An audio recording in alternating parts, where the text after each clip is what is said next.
Inilah semifinal Piala Presiden tergila dan terpanas sepanjang masa. Dua laga yang mempertemukan dua sateru dan rival abadi. Persija Jakarta versus Persib Bandung dan Persebaya Surabaya versus Arema Malang. Adapun panitia sudah menentukan tempat untuk partai semifinal dan final di Bali dengan tanpa penonton untuk mengantisipasi masalah keamanan dan kondusivitas.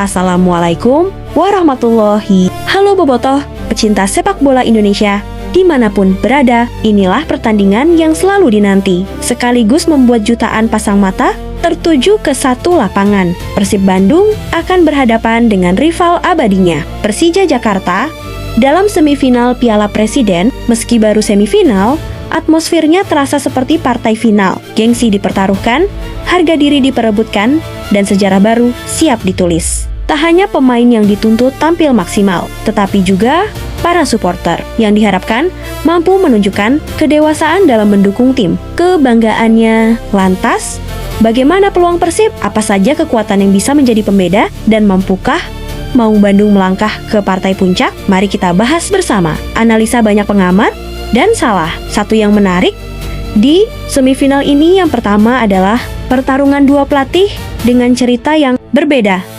Di kubu Persib, Igor Tolik memang baru menjabat sebagai pelatih kepala. Namun, ia bukan orang baru di lingkungan Maung Bandung. Selama satu musim mendampingi Bojan Hodak sebagai asisten, Igor memahami karakter pemain, kultur tim, hingga filosofi permainan yang telah dibangun. Karena itu, Persib kemungkinan tidak akan mengalami banyak perubahan secara fundamental. Di sisi lain, Persija kini berada di bawah arahan Shin Taeyong. Meski tergolong baru di klub, Shin bukan sosok asing bagi sebagian pemain Indonesia. Pengalamannya menangani timnas membuatnya sudah mengenal karakter banyak pemain, termasuk bagaimana membangun mental bertanding dalam laga-laga besar. Yang menarik untuk diamati adalah perbedaan pendekatan keduanya. Dari beberapa pertandingan terakhir, Igor terlihat cukup berhati-hati dalam mengelola kondisi pemain. Ia tampak tidak ingin mengambil risiko yang bisa berujung cedera. Apalagi, musim kompetisi masih panjang. Sebaliknya, Shin diperkirakan akan datang dengan ambisi besar. Ini adalah kesempatan untuk menunjukkan kapasitasnya bersama klub baru. Sehingga,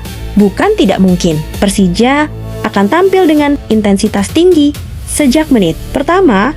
Jika analisis ini menjadi kenyataan, maka pertandingan nanti bukan hanya adu kualitas pemain, tetapi juga adu filosofi. Apakah ketenangan dan kehati-hatian Igor Tolik mampu meredam agresivitas dan ambisi Shin Taeyong, ataukah justru keberanian Shin menjadi pembeda yang membawa Persija melangkah ke final? Jawabannya akan kita saksikan bersama di atas lapangan. Yang kedua, tentunya materi tim yang nyaris sama tapi berbeda. Maksudnya, kekuatan utama kedua tim sama-sama sedang membela tim nasional di arena Piala AFF. Keduanya sama-sama penyumbang pemain paling banyak.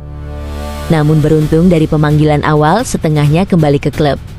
Yang menjadikan materi pemain inti masih tersisa, ajang ini pun sama-sama sebagai sarana kedua tim untuk mencoba kemampuan para pemain yang baru bergabung di musim ini, beradaptasi dengan suasana tim dan membangun chemistry. Pemain lama dan baru yang berbeda. Dan paling mencolok adalah Igor Tolik berani memainkan pemain muda yang minim menit bermain dan baru, promosi dari tim junior dikombinasikan dengan para senior, bahkan dengan para pemain penting yang baru bergabung. Publik melihatnya sebagai terkesan tak menjadikan juara sebagai prioritas utama dan spekulatif. Namun sangat mungkin Igor Tolik benar-benar sedang menyiapkan kerangka tim yang siap padu dengan beragam komposisi. Demikian pula Shin Taeyong. Di laga sebelumnya nampak menyimpan kekuatan. Aslinya, Persib datang ke semifinal dengan modal yang patut diperhitungkan. Selain kualitas pemain yang merata, tim juga mulai menemukan ritme permainan. Beberapa pemain muda mulai berani mengambil peran, sementara para pemain senior menjadi penyeimbang di saat-saat penting. Di sisi lain, Persija tentu bukan lawan yang bisa dianggap enteng. Rivalitas panjang membuat pertandingan seperti ini sering kali tidak ditentukan oleh statistik, melainkan oleh mental, disiplin, dan kemampuan memanfaatkan peluang sekecil apapun. Pertandingan ini juga akan menjadi ujian bagi kedua pelatih dalam meramu strategi. Apakah memilih bermain menyerang sejak awal? Atau lebih sabar menunggu celah untuk melakukan serangan balik?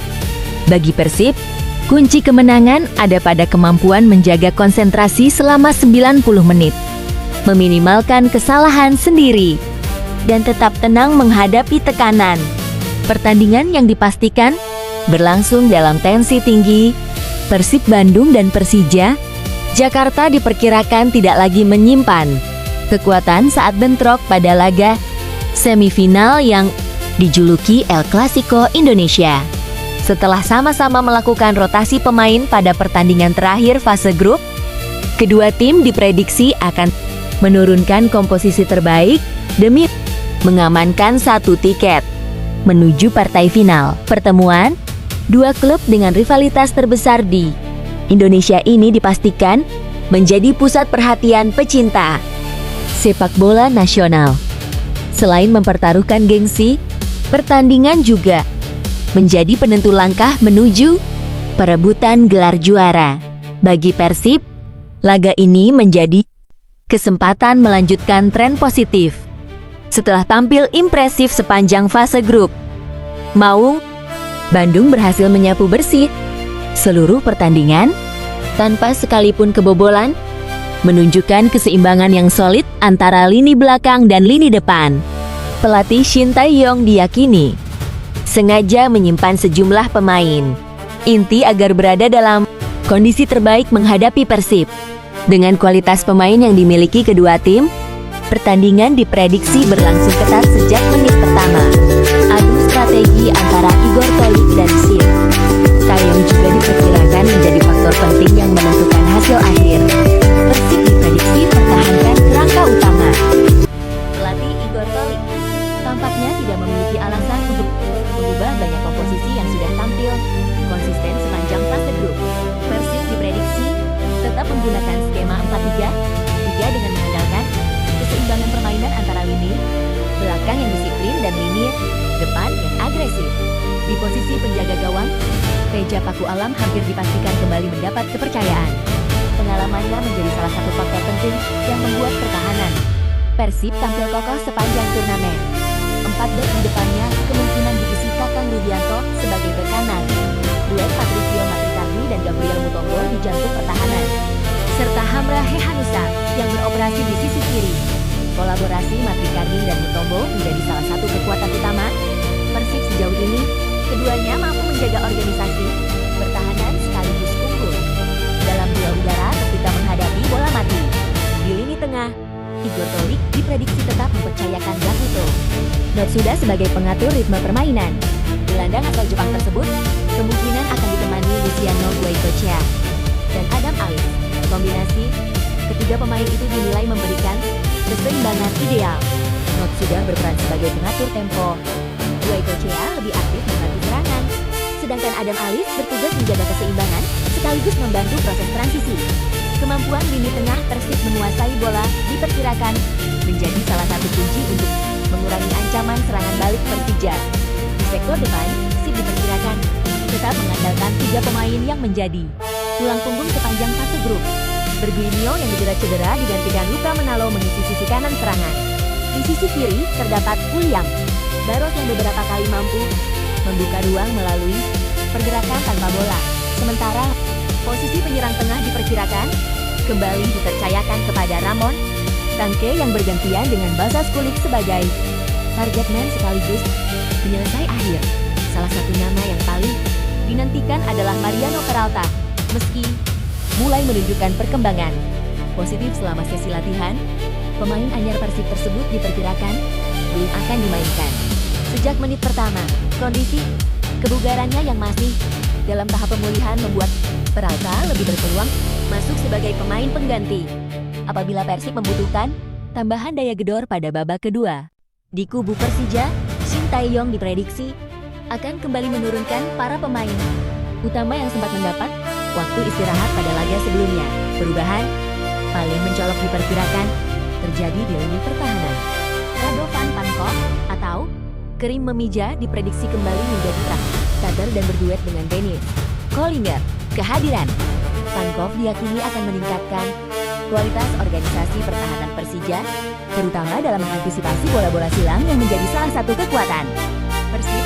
Pada posisi bek kanan, Fajar Fatur Rahman diprediksi kembali dipercaya karena memiliki mobilitas tinggi, sementara sisi kiri kemungkinan ditempati Pratama Arhan yang dikenal memiliki lemparan ke dalam yang mematikan. Persija diperkirakan tetap menggunakan 3 gelandang untuk mengimbangi dominasi lini tengah.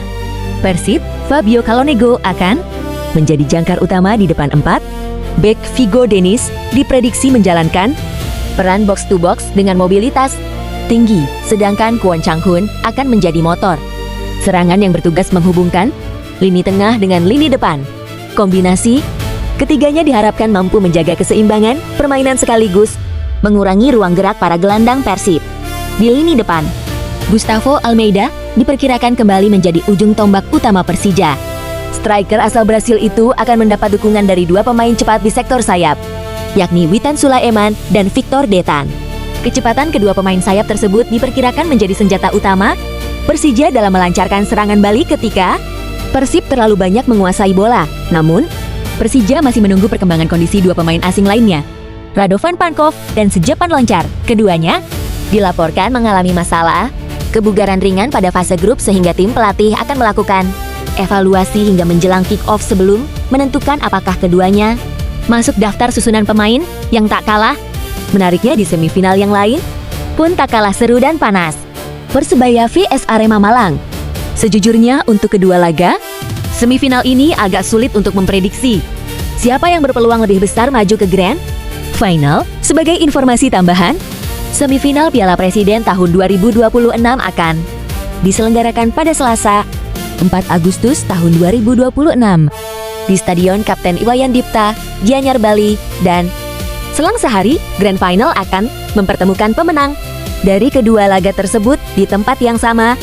Baik semifinal dan final, penyelenggara tidak menyediakan tiket penonton, alias kita hanya bisa menonton siaran langsung lewat Indosiar dan video live streaming. Apapun hasilnya nanti, semoga kedua pertandingan seru di Piala Presiden ini menjadi tontonan yang berkualitas dan membuktikan bahwa sepak bola Indonesia terus berkembang. Bagaimana prediksi kalian? Apakah Persib mampu menyingkirkan Persija dan melangkah ke final Piala Presiden? Apakah Persebaya bisa menyingkirkan Arema atau sebaliknya? Tulis pendapat kalian di kolom komentar. Hatur nuhun. Wassalamualaikum warahmatullahi wabarakatuh.